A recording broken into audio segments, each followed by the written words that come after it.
Ollie is taking me into Barcelona for a very exciting day of art and exploration. And honestly, I don't really mind whether we get to Barcelona or not. I'm just loving the train journey. Yeah, we're starting with the sea view. Oh, it's so perfect. I flew here from cold and rainy, grey London, so this is heaven. It's 25 degrees, it's warm, the sun is shining. I'm ready for the perfect day.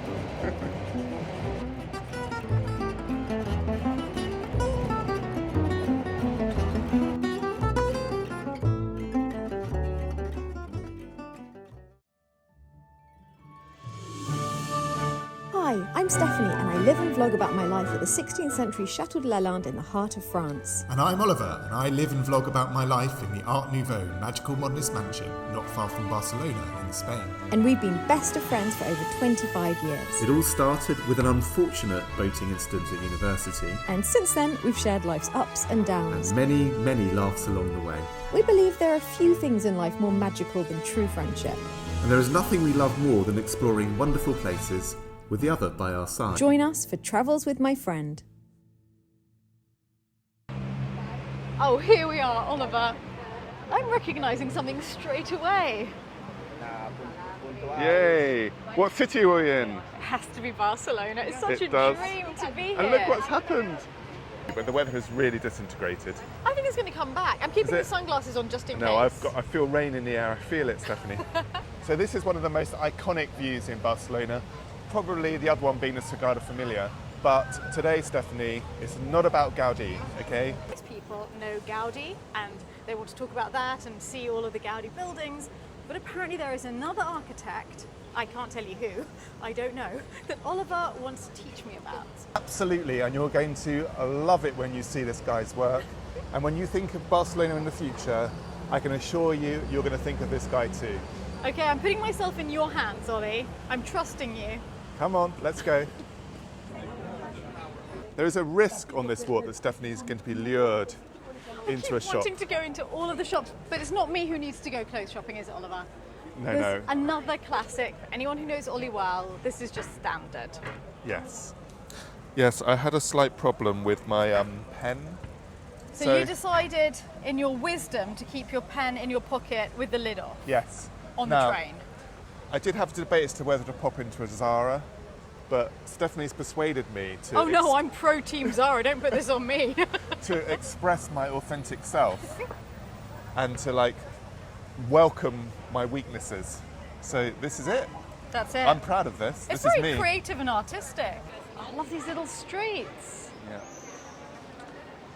I'm taking you something really special.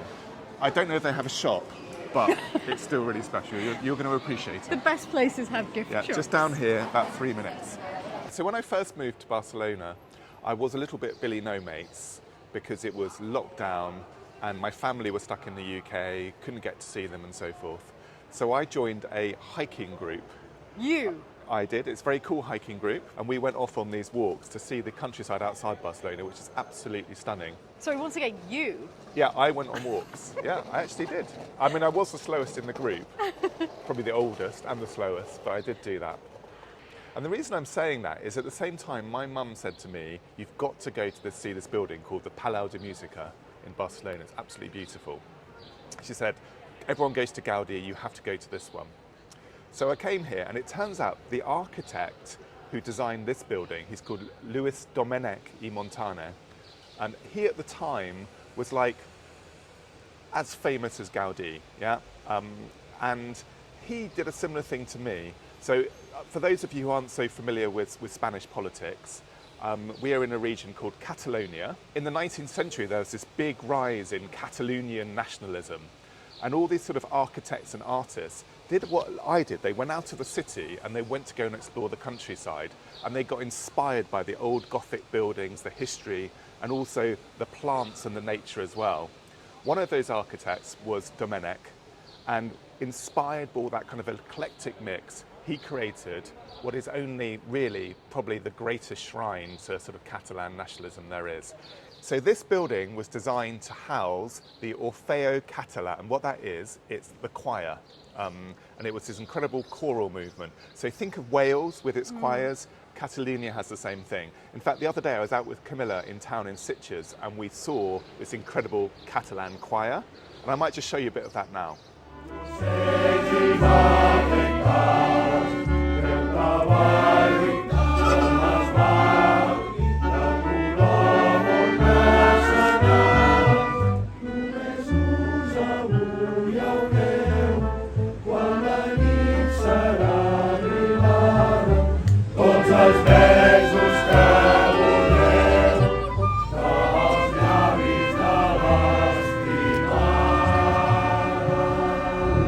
So it's got this amazing choral tradition, and the headquarters of the tradition is here in this building. And it is absolutely one of the masterpieces of what's called Catalan modernism. And by modernism, we don't mean sort of concrete straight lines. We mean, I guess, the Catalan equivalent of Art Nouveau. Come and look inside. This is going to be exciting because I'm guessing we're standing next to it, but this isn't the bit you're talking No, about. this is more modernism. This is the modern bit. Come and look at this bit round the corner. Oh, wow. Oh, what a building. Isn't it amazing? It is. It's extraordinary and so decorated. When you look at it with the buildings opposite, Yeah. there they are, and they're still rather decorated. They've got their lovely wrought iron balconies and a little bit of cornicing right up at the top, but boom, opposite. Exactly. And it's hidden down this little side street, so many Yes. people don't even come here. Let's go inside. Look at the I know. mosaics in the columns. Gosh. What's a little cubby hole in here, Ollie? Yeah, this is the ticket office, the original No. ticket office. No, you yeah. are joking. There's two of them. There's one over there as It's well. darling. It's so cute, isn't it? I think a gnome should stick its head out there. So annoying we haven't got a step ladder, because look up here. You mean you didn't bring our city stepladder with us? No, we didn't. I really, really want to get up close to that mosaic picture at the top, which I think is of the Orpheists, the choir people. Your stepladder must be quite magical, Ollie, if you could just use it to whip up that. Oh. Oh, wonderful. The Catalan choir. Glittering in the Yeah. Barcelona And sunshine. I guess these are famous composers. I can't quite see with my eyesight, but I guess we've got a Mozart there or something underneath them as well. Yes. Isn't it spectacular? It's And busts here, of composers all the way along. And very, very proudly, the name on the front is Orfeo Català. In we go. Oh, the stairs, the stairs. I'm in heaven. Oliver, I am in heaven. Look at it. Oh, you do bring me to the best places. Oh. This is the original sort of entrance. You can imagine all the crowds of sort of Yes. beautifully dressed people coming in. Excited viewers Exactly. waiting for the spectacle. And just look at it, everything. You don't know where to look first, No, do you? my eye doesn't know where to rest, but I'm picking up on various influences. I don't know how the timings work out, but for example, these extraordinary roses here remind me a lot of René Mackintosh, who I know was actually quite near this area because he was working for some time in the south of France near the Spanish border, and I'm definitely getting that feeling from these. There was definitely a British influence here. So I know that Domenic, for example, would have read Ruskin. Part of the sort of Ruskinian philosophy was that every sort of craftsman should be able to express themselves. So while you have the regularity of the columns, the details within it have that individual sort of craftsmanship going on. It has the rigour of Mackintosh with the exuberance of Morris. Exactly. I can't get my head around it. It's like nothing I have ever seen before. Look up here, look at this lamp. So you've got the Orfeo Català over there. Can you see the flag? Yes. It is exquisitely worked. It is so richly decorated. It's got such a heritage to singing here. And the thing about it is it wasn't like an upper class pursuit. This was sort of working people, because this was a really industrial town. And this was for the working men to come and express themselves. So there's a real sort of socialist trait going on in Catalonia as well. Far more so than, say, somewhere like Madrid. This is very much a town of the people. I love the fact that the original drawing is here. Should we go upstairs and look at the actual concert hall? Yes, please. Come on then. I'm looking forward to going up that incredible staircase. Look at these lamps. Look at the tile work. Everything is detailed. Oh yes, the base of the stairs. So we've got music there. We've got some musical instruments over here. Look at the glow. So everything has this kind of yellow glow. It does feel very summery in here. Everything's Yes, infused sunshine. with this goldness. Even on the stairs over here, the pilasters are in this yellow. Oh yes. So is that Catalonian sunshine? I don't know, it must be. But everything is infused. It does feel like we're in this warm, exotic garden. Yes. It does feel good walking up these stairs. I feel very glamorous. I know. Just look. Look, every detail. Look, there's panpipes. Can you see? And will you be taking up the panpipes now that you've moved here? Maybe. We'll see. Before we go into the concert hall itself, this is the sort of gathering space where the sort of upper classes would come in all their finery. So this was kind of their little room. So this is where the upper classes would come dressed up to watch the lower classes sing. Potentially. I'm sure it was more sophisticated than that interpretation, but yes, potentially. But just look at it. So this type of ceiling is a typical Catalan ceiling. With so it's the kind of got little the arches. barrel vaults. Yeah, the barrel vaults. It's very Catalan. And this lamp here, believe it or not, apparently that weighs 100 kilograms. I think I can believe it. I wouldn't really want to be trying to lift that. Yeah, exactly. But everywhere you can see the nature. Look at the flowers up there.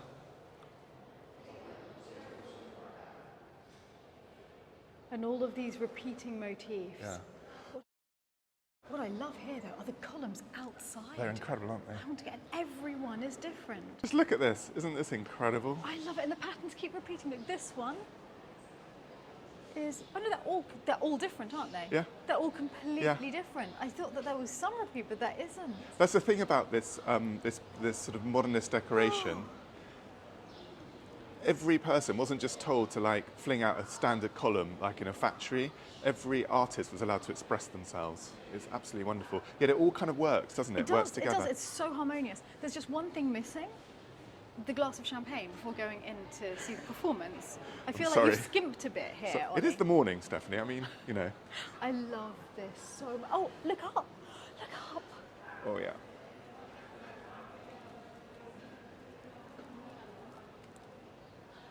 And again, those roses on the tops of the columns, but white this time. Yeah. I don't know which flowers they're supposed to be. Are they irises? Might be an iris. I'm not sure. Oh, they're different. They're different flowers on each one. Because this looks like an iris and that is more open. And here's a daffodil, I think. It's just an explosion of imagination, isn't it? I could spend hours on this balcony alone. Yeah, it's lovely. How lucky are the people who live in those apartments? I know. This for a view, look. This pink and blue one is my favourite column. This one at the back reminds me very much of the British arts and crafts movement. Yeah. That's a very beautiful one. I do love this. I mean, I love the window surround, if I'm honest with you as well. Isn't that lovely? But I think my favourite column might be this one with it reminds me of a stick of rock. You've got the blue and white. It reminds me of sort of parasol by the beach. Ah, I didn't look at the bases, so... A stick of rock or a parasol by the beach with a lovely green as well. Notice something, your sunglasses are kind of very fitting for this building. Well, of course, I do always try to... I mean, they're kind of modernist blend. sunglasses. Call me a chameleon. Yeah, exactly. Wow. Talking about getting your colour coordination sorted. So having had, in my imagination at least, our champagne and nibbles on the balcony, we're now ready to walk through to the performance. But just show where we are before we walk through, because it's amazing. It is amazing. And now we're going for the main event, okay?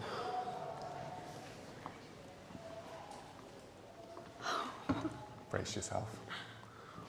Oh, look at the columns are sparkling in this light. Oh, Isn't it amazing? It's just a jewel. Jewel is the right word for it. I have never seen anything like the carving at the top of the proscenium arch.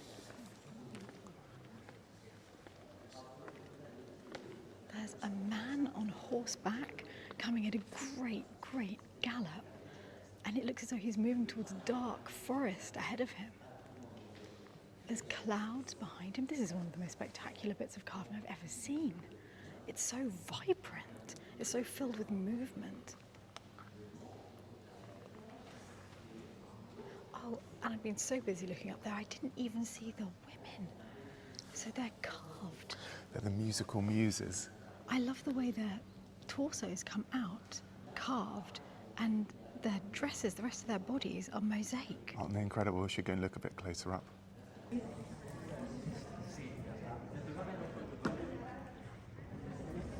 I've never seen anything like it. It's very folkloric. Yeah.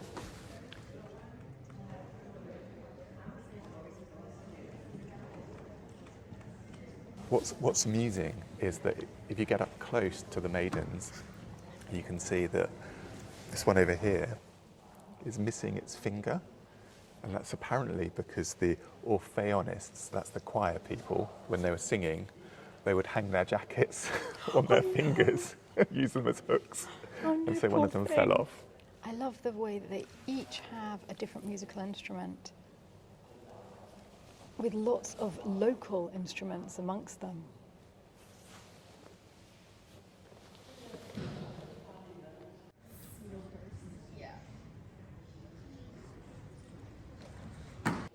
So it feels like we're in some sort of inner courtyard garden.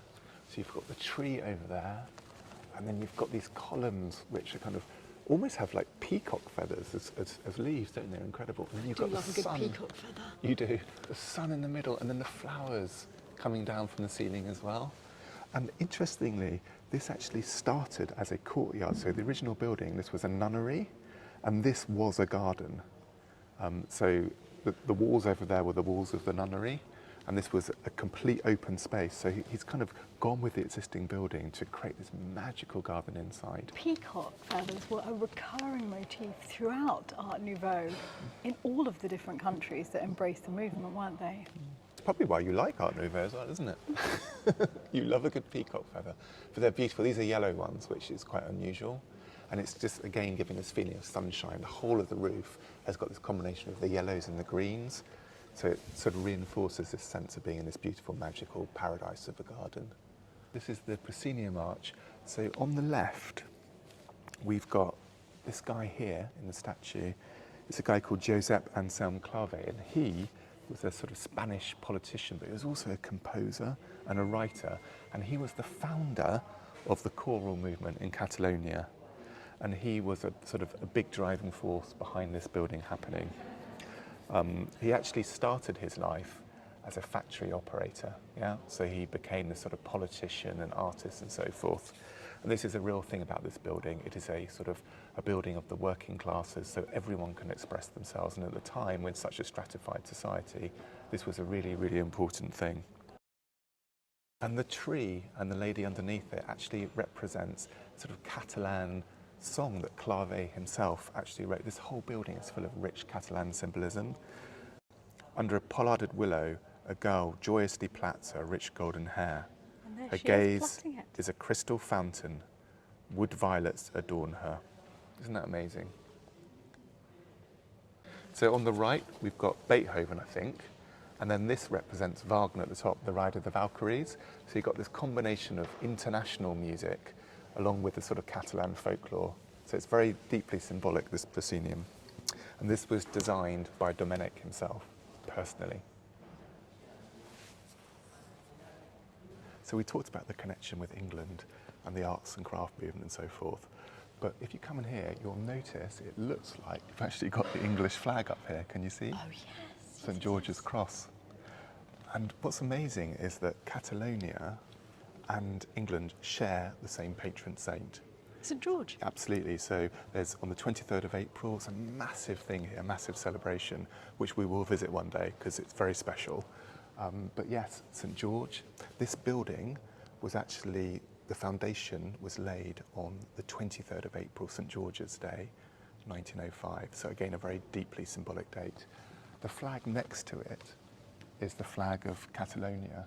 And legend has it, in 1082, Count Ramon of Barcelona lay dying on his deathbed, and after a battle, and he dipped his hand in his blood and drew it across his yellow shield, hence having the red against the yellow of the flag of Catalonia. Yeah. I'm sure that's not true, that story, but nonetheless, it's still quite a good one, isn't it?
So we've just come out of the building, but we've had a chance now to look at the outside a bit more, and we found something really special around the corner. Come look at this.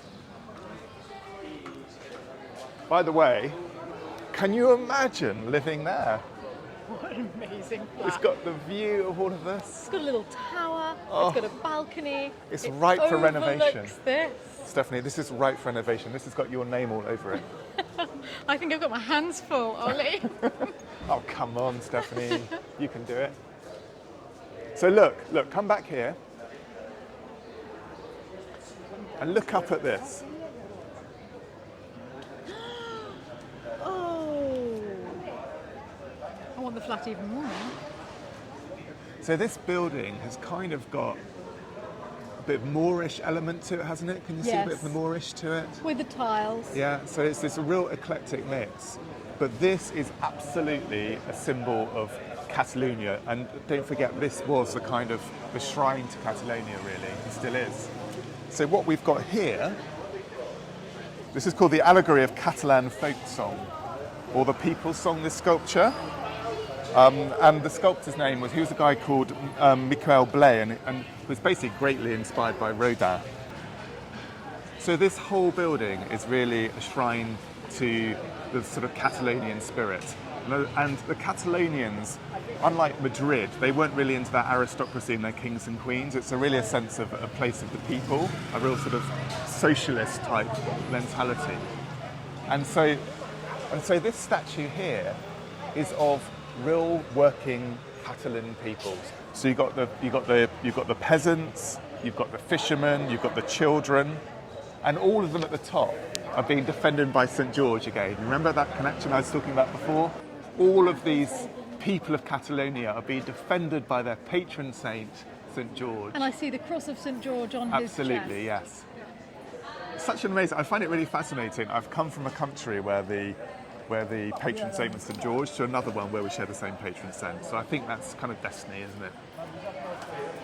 Now, what do you honestly think about it? So this is eclecticism. This was going into the countryside, looking at that Gothic architecture, looking at the Moorish architecture, looking at the nature, and bringing it all together into this magic mix. You definitely feel nature coming into art with Art Nouveau in a way that we'd never seen before. It's actually not my favourite style, Art Nouveau. Stephanie! I know, I'm so sorry. I know you love it. I like my peacock feathers on the peacock. I think I'm coming round to it because I think that the Spanish Art Nouveau, or modernism, has an exuberance that I just haven't seen elsewhere in the same way. And I love the celebratory nature of it. I love this building. I love this building. I would love to come to a concert here. So if today is about showing that Barcelona is so associated with Gaudí, what are you thinking about Domènech? The unsung hero of Barcelona, and goodness, not unsung in his own life. I mean, this is quite a monument to a man. Absolutely. Well, listen, Stephanie, if you think this is impressive, I want to show you another one of his buildings. Yes, and absolutely. that will blow your mind. I think we're going to go have a little bit of bite to eat in a park first. I was hoping you'd say that, just a little snack, because there's a lot of culture here. Let's go for it. So just for those of you who don't believe Stephanie does walk, And I'm in flats. we're on our way to the park. It's a 10-minute walk, apparently, although I may have slightly exaggerated the 10-minute It's a bit. 20-minute walk, right? No. I think it's 13. So I rounded it down to 10 to raise your morale. You know me so well. Never mind the park, Ollie, there's bubbles. There are lots and lots of bubbles. Stephanie's funny. I'm trying to show you the Arc de Triomphe. No, bubbles. Oh my God, I've lost her.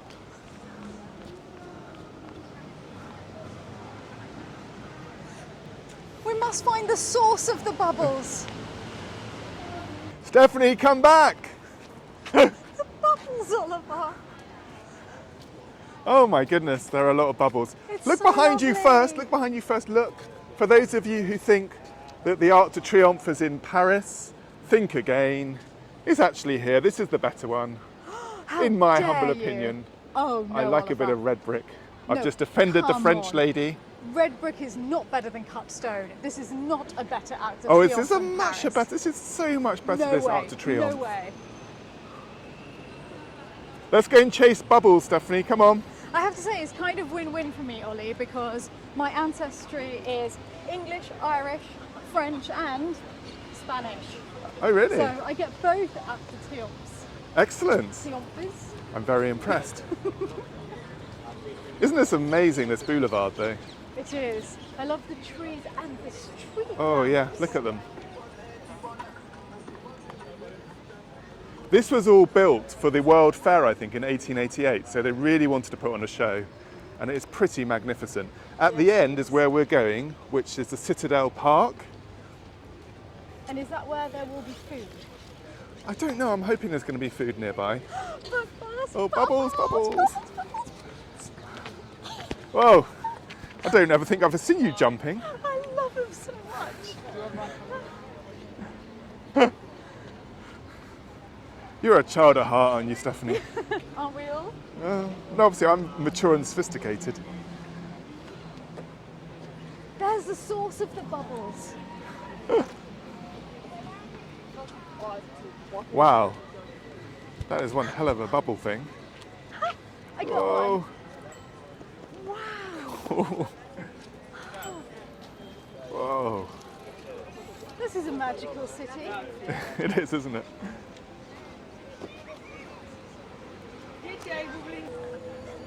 So I absolutely love Barcelona, which is why I've chosen to make this area my home. But compared to London, there's one thing I do miss, which is London has the most incredible parks, whereas Barcelona is quite lacking. And actually the reason being is that for up until like the mid-19th century, all of Barcelona was within the kind of old walled city. And it only expanded in the late 19th century, and all the modern bit where the Gaudí buildings are and so forth, it's kind of all been very sort of urbanized. There's not much green space. But what they did, they realized that at the end of 19th century, so they created in the place where the old citadel had been, and that was a place of real repression by the Bourbon regime over Barcelona. So they got rid of the citadel and they created the most incredible park. There's actually about 3/4 of the size of the actual original old town of Barcelona, so it's pretty massive. And it is the most eclectic mix of random things I've ever seen in my life. Come inside. This park is so random, and it got even more random towards the end of the 19th century, because when they had the Great Exhibition, they put even more eclectic buildings in here. So this is the Castle of the Three Dragons, just randomly. Of course it is. Absolutely. Where are the dragons? I don't know. Oh, they're here, look. Yeah, well, I'll be honest, it's a little bit more like the quite- Castle of the Three Lizards. Yeah, you are right. But listen, if you're underwhelmed by the lizards, you are not going to be underwhelmed by what I'm about to show you. This is the Cascade. I was going for a walk when I was on my own here in Barcelona, and I just turned the corner and came across this thing, and I was like, I had to sit down. It's absolutely bizarre. Come and have a look.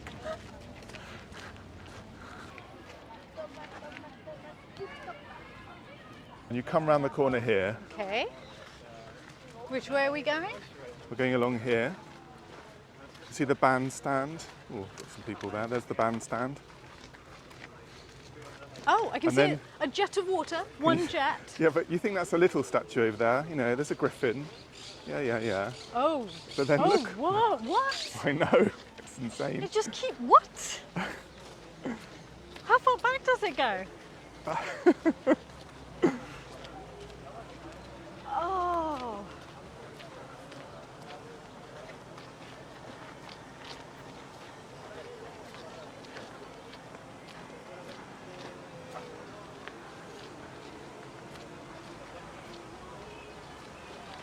It's what you call a fairly sizable park ornament.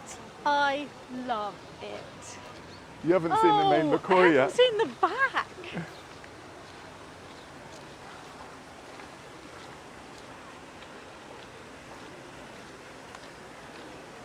Do people actually go in on hot summer's days? Oh yes, Stephanie. In fact, you should do it now. I'm thinking I need some griffins in my life. I feel like the water feature in the courtyard at Lalande is just a little bit on the small side now. This is what, probably bigger than the chateau? You're Totally making random. me just doubt everything about my garden, Ollie. And look at the gold at the top. Isn't that so bling? I absolutely love it. But what I like the best, Yeah. I love the moss growing on the griffins. I love the feeling that they've been there for centuries Yeah. and the moss has grown on them. And I So love cool. the green of the water. I know that's really weird, but I love green water like that. Just looks so natural.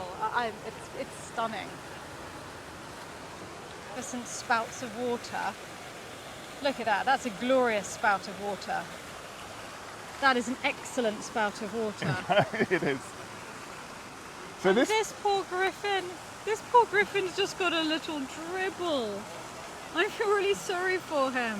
we should go and have a little go up those steps, Stephanie, because the symbolism of this place is absolutely mad. It seems that all of Catalonia is very rich in symbolism. It is very symbolic. Yes, deep and meaningful. What? Ollie, why is there a woolly mammoth in the park? Well, there used to be Barcelona Zoo here, so I think this is quite a famous woolly mammoth. So they had woolly mammoths in the zoo, did they, Ollie? Obviously, yeah, this is Barcelona. They don't do things normally. This is like a cool city.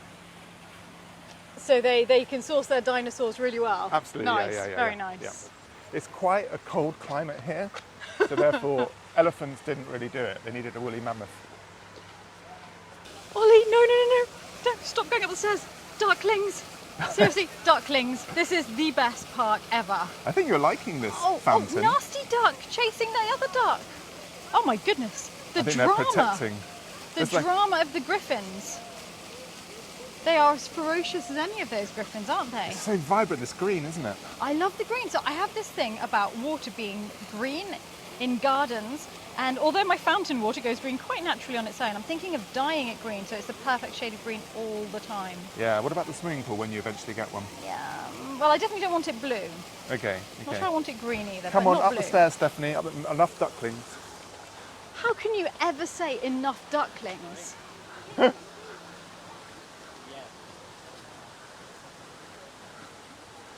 Oh gosh. Oh wow. So when this was built in the late 19th century, this was like a massive time of artistic exuberance. You had all these kind of young and upcoming architects and artists and sculptors and so forth. And loads of them worked on this. As you can probably tell, this was not the work of one person. I think this was like, they got together, they must have had a few glasses of wine, and they thought, let's just create something a little bit over the top. So even Gaudì was involved in this, and there's some theory that he was involved with, you know, the sort of rock formations under the horses over there? Yes. The kind of lava type thing. So if anyone ever goes to Park Güell, they see that same look as well. So everyone was involved in this, everyone who's anyone, this bunch of kind of young architects came together and they just let it all go. So look over here. So anyone who's seen the Trevi fountain in Rome? This was obviously inspired by it, but it's totally random, the people we've got here. We've got so much mythology just randomly put together here. So we've got Neptune, as you can see. Yes, Triton, well, that makes sense. We're in Barcelona. Apparently there's Leda somewhere. I can see her swan over here. I guess Leda must be one of the ladies there. Do you think she's been freed of her swan? Let's see. Oh yeah, there's her swan. He appears to be grappled by a cupid. And I think Amphitrite, so that's the goddess of the sea, the wife of Poseidon's up there as well. But my favourite has to be Venus, a sort of marine type Venus in the middle doing a flamenco dance in a shell. That's a flamenco. I was thinking she was in an unusual pose. Honestly, I think there were 7 sculptors involved in this and they absolutely went for it. I mean, listen, these horses are pulling all this together, kind of going through molten lava. I mean, who the hell thought of that? I don't know, I can't actually look away from Venus doing a flamenco. Let's have a quick look at the view from the top, then I'm going to take us to our next little place to see, or should I say, enormous place to see. Isn't this lovely at the top? Yeah. Look at the view. There's the bandstand. Such a joyous scene, isn't it? I think I'm going to be visiting you quite a lot, Ollie. Prepare yourself for the onslaught. You're more than welcome.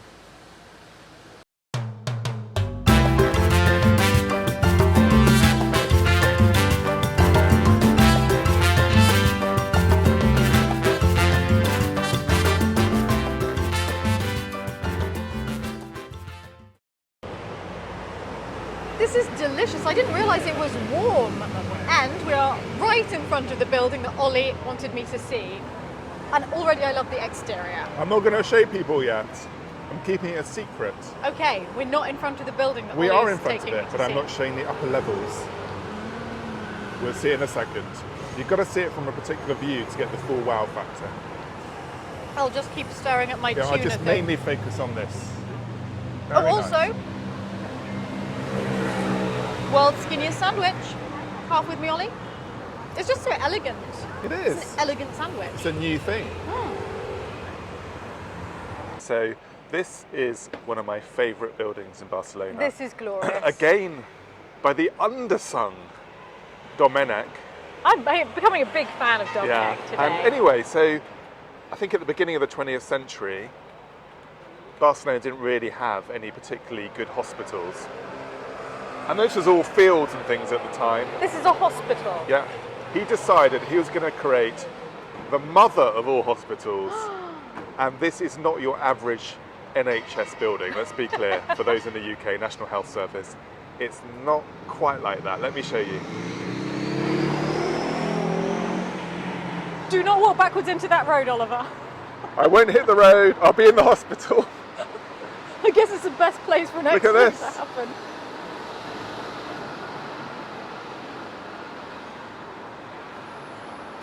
Isn't it amazing?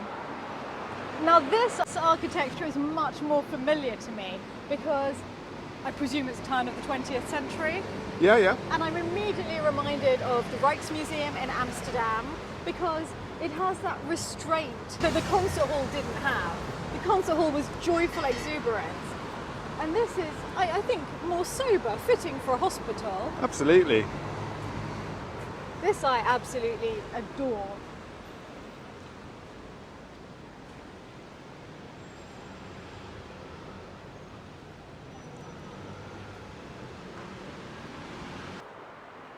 Ollie's always very anxious about the timing of I am. everything. I'm the chill one, and he's the organised one. You need both, don't you? I don't like to be late. I'm the one that keeps little chocolate-based treats in my handbag to stop them from getting blood sugar lows. That's actually true. Very useful. Look, Ollie, this is Dominic himself, and the architect's chair that he designed. It looks so funny, Stephanie. It looks like he's tiny next to you when you're... He's the man, though. He's the hero of today. And with this, you really feel the return to nature that you get in Art Nouveau, the simplicity of the materials and allowing them to shine. But also, you sense the beginnings of what we think of as the modern age and modernism, whereas in fact, the modernist movement in Spain is the Art Nouveau movement. Exactly. And so it's far more elaborate than we think of as modern lines. But here you start to see that. You start to see the beginning of that coming through. Brilliant.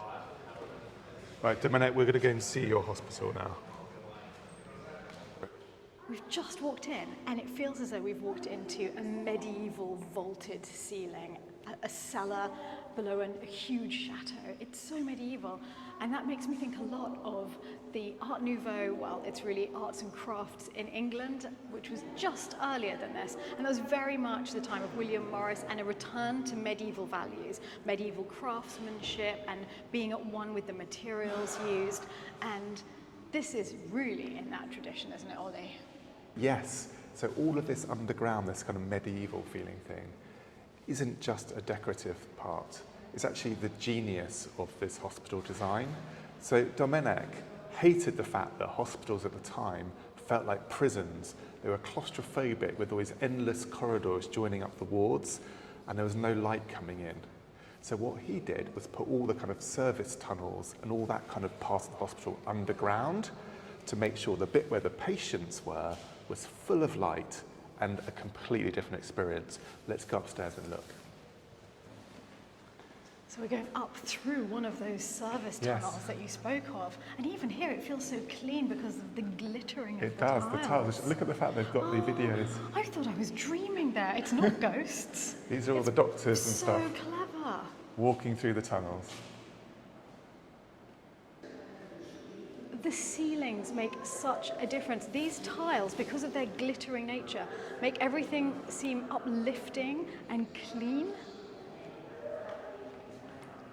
So much nicer than most of the hospitals I've ever been to. So look, this is a brilliant model showing the scheme. It's really worth looking at. Look at this. Oh, it's so much bigger than I thought. Yeah. Okay, I thought it was really just the main front building we were looking at, but no. So there's underground tunnels connecting Joining all everything. of these buildings. Yeah. And the genius of the fact we've got these different pavilions is not only because you've got light coming in from all sides, so the patients have that beauty. It's almost like they're in a village, in a park. But also, of course, in a hospital, it means that you can isolate different sort of types of diseases and things as well. So it's kind of got a quarantine aspect as well, which is so really, really clever. The central building we're going to look at is where the operating theatre is. Oh, and you see the little bit at the end, the kind of oval sticking out. Yes. That's where the operating theatre is. So much light's coming in. Oh. Yeah. So that when they're doing the operation, they didn't have kind of spotlights and so forth we have nowadays. Yes. So he's made maximum use of natural light to help the surgeons do their job.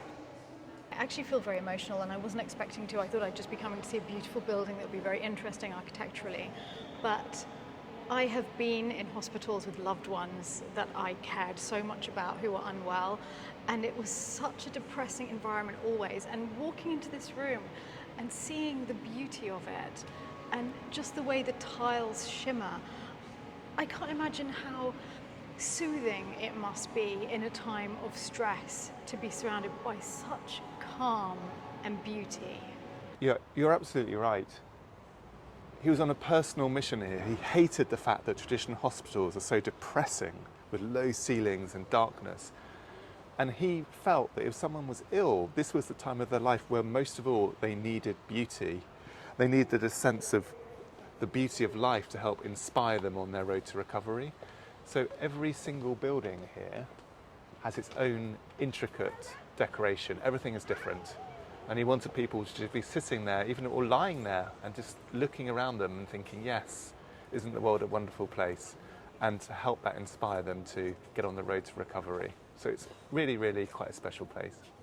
I couldn't agree with that philosophy more, and I think maybe that's why I was so unexpectedly moved, because it reminds me of my childhood. I grew up in a beautiful turn of the 20th century red brick building, nothing as magnificent as this, but a very beautiful manor house in England, because my parents bought it when it was very derelict to turn it into a nursing home for people with Alzheimer's. And that wasn't really done at the time. Most nursing homes were purpose-built, very modern, very convenient and easy for the staff to use. But my parents felt very strongly that beauty is of critical importance to people's well-being, and that even people who are suffering from terrible mental problems would be soothed by being surrounded by beauty. So I think that my parents and Dominic would have had a lot to chat about on this point. Absolutely. It's glorious. I have to say, Oliver, I really didn't think it when you said that we were coming to visit the hospital. This is my favourite thing in all of Barcelona. Absolutely, Amazing, it's isn't it? one of the best things I've ever seen on any of my travels. It's a lot less visited than the Gaudì, and don't get me wrong, the Gaudì is wonderful, so I'm not putting it down at all. But I do think that this guy, Dominic, is just really undersung. And as I said, at the time, he was as popular as Gaudì, if not more so. Here I was thinking that you were just going to teach me how to be a little bit intellectual when I'm here in Barcelona with friends, and instead you've opened my eyes to a man who saw the world in a way that has brought beauty to generations, and I'm loving every second. This is one of the pavilions. So he wanted it to be like a village, this sort of magical village. It feels like that. And much as I love the National Health Service in the UK, and I don't want to put it down at all. No, we're lucky to have it, but I just know that when it comes to building the hospitals, and actually the same with schools nowadays, people think about how do we do this for the lowest cost and so forth. And, yes. and I do think there's something about maybe putting a little bit more imagination into the buildings we have. I'm sure that any of you who've had to spend long months in hospital will understand just how much I've been struck by this place. So this is where they've recreated what an historic ward would have looked like. So you have the visiting pavilions over here, Yes. where people would come and sit during the day. Oh, how nice, and they could have And tea I guess, in yes, there. exactly. And actually this would have been much lighter because there are windows all the way along, but Yes, they they're are. closed. They're shut at the moment, but they would Yes. have been filled with light. Filled with light. And everyone in the hospital beds would have been able to see the views that we could see outside. Yes. What I love is the fact that the tiles have been chosen to be really beautiful, yet also really calming. Because sometimes with this Art Nouveau, it's quite, vibrant on the eyes, as it were. And I think if you were there for a long time, it might be a bit much. So he's really toned it down, but hasn't taken away from the beauty. So we haven't got sort of plain vanilla walls. We've got lovely subtle hues. We've got historic photos here. And this shows that at the time, this was genuinely a greenfield site. Yes. And this building over here, which you can walk to from here very easily, is of course Gaudí's Sagrada Familia. It's come on a long way It since has, then. and all of this is built up now. And here is a recreation of what it would have been like. Beautifully made beds. I'm thinking of going and having a lie down. Don't even think about it, Oliver.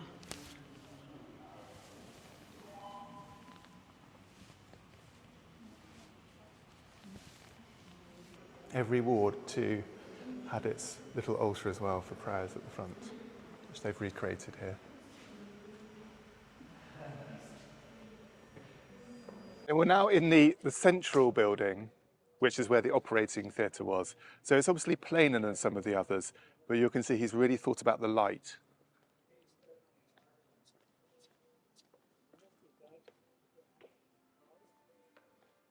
Oh, yes. Though, gosh, all the other patients would have a jolly good view of the operations, which might have been a bit alarming for them, no? Exactly. Well, I'm sure there would have been some sort of blinds here, but what's interesting is that this is really, as an artist, south-facing light is terrible because it's really glary. So this is north-facing, so it's really cold, still, clear light, absolutely perfect for Fine operations. work. So it's entirely done on purpose. Yeah, I mean, it does feel like you might be on public display. I think there were some Screens, yes, screens you'd to a hope so. degree. What I love about Domenic was that the roofs are just so exuberant. They've got these iridescent coloured tiles on. All of them are different, so everything has this visual interest. And he could have just done a normal roof. I mean, there's no function for all these things, but the function is beauty.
Look at tiled this. ceiling. Oliver, I know. pink tiled ceiling. Pink high ceiling. This is one of those life-changing, pivotal moments that you never look back from.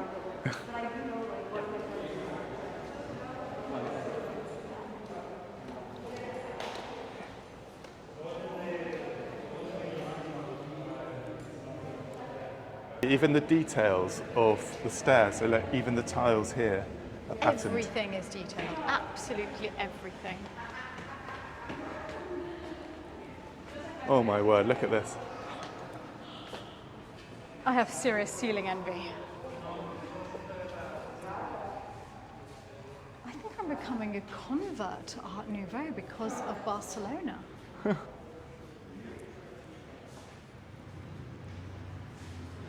Look at the ceilings in these rooms, Oliver.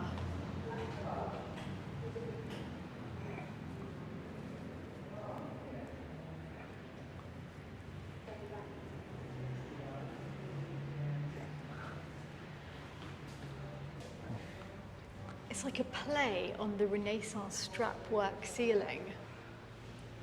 But it cannot have any structural function, and it's all done in tiles. Wow. Oh yeah.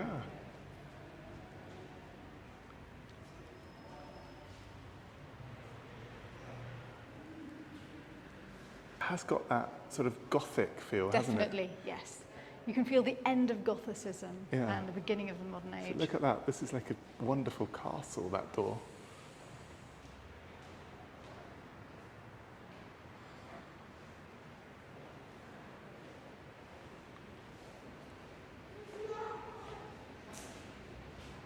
And here you can get a wonderful close-up of those extraordinary mosaic friezes that wrap around the building.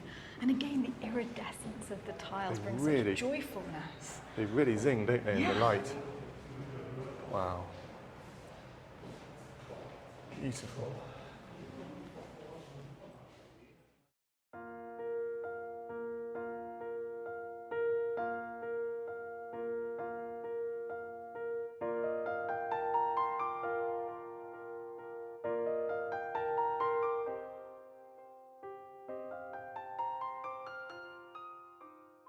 Stephanie? Hello, I'm having a little rest, just waiting for a lecture.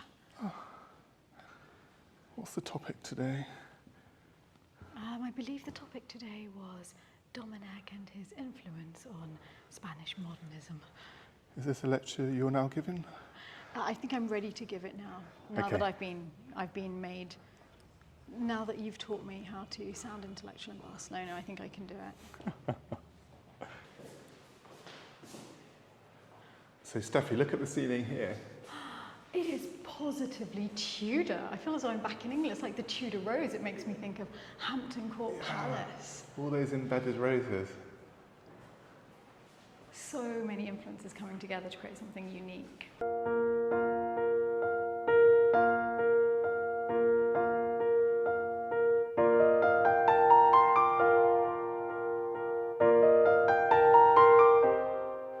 Stephanie, you look a little bit shocked. Honestly, I am shell-shocked. Every room that I walk into, I'm having to tell myself, this is a hospital. Just look at this room. It is amazing.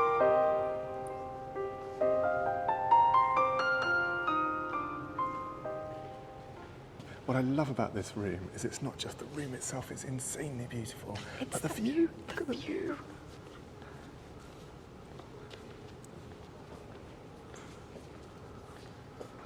I mean, if you were the hospital administrator, I don't think you'd be moving from this spot very often. Just keeping an eye out. There's Mrs. Robinson. Oh, I see she's doing well. She's on her Zimmer frame today. Ah, Mr. Jones, yes, progressing nicely. Good to see that. Keep an eye on everything from up here. Isn't it amazing how quiet this building is? I find it a bit sad that it's so beautiful and yet so few people come here. Yes, this is a gem. If you come to Barcelona, really listen to Oliver. Put yourself in his safe hands. Come here. Yeah, definitely. And you can see just how much further the cathedral has progressed since the photo that we saw in the ward.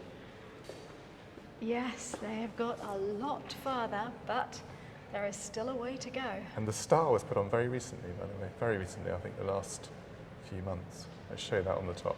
Imagine when the central spire is completed, how wonderful that's going to be. It is beautiful, but this place is also exceptional. They changed the face of this city forever and for the better. On which note, I think we should go and celebrate the achievement of both Gaudì and Domènech with a little drink. I love your thinking on it. Pre-dinner. Yes, let's go celebrate their genius. what do you think? It's I'm hard. loving every second Hard of it. day's work in Barcelona. Seriously hard, Oliver, come on. We're not at university anymore. I don't need this steep learning curve every day. Oliver, what is that? You've got flowers and everything. I know. It's continuing the modernist tradition of taking references from the Catalonian countryside. I've decided to celebrate this in the What's form going of a drink. Cheers. I'm just having water with a little bit of squeezed No, that's lemon. what- no, it's gin, by the way, everyone. It's Gin. absolutely not. Cheers. Cheers.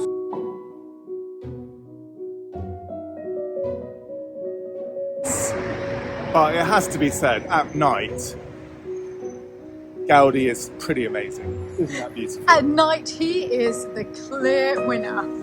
Thanks for a perfect day, Oz. My pleasure. See you in the next exotic location. See you there, Stephanie.